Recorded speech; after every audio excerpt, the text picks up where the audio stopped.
এই আপাই কইতিছে আমরা পীরের গালে চুম্বন করি না, কারণ আমাদের মুখে গন্ধ থাকতে পারে, অনেকের মুখে গন্ধ থাকতে পারে।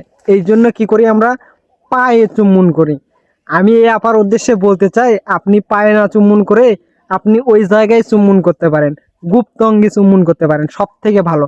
আপনারা আসলেই এই যে পীরদেরকে বাবা বেনে বসে বসে খাওয়াচ্ছেন, এটা আসলেই তারা ধর্মের নামে, ধর্মের দোহাই দিয়ে বড় একটা অর্থ লোপাট করে যাচ্ছে আর বসে বসে খাচ্ছে।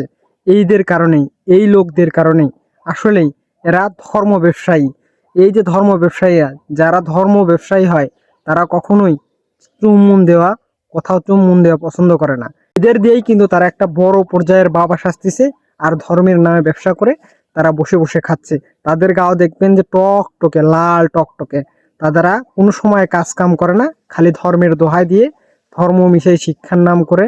তাদের যা ভিতর দেখবেন যে বেশিরভাগ এখনকার পীর ভণ্ড পীর। তাদের কোনো ধর্মের দোহাই দিয়ে খালি গাও টসটসে করতেছে আর খাচ্ছে, আর তারা পায়ে চুম্বন দেয়।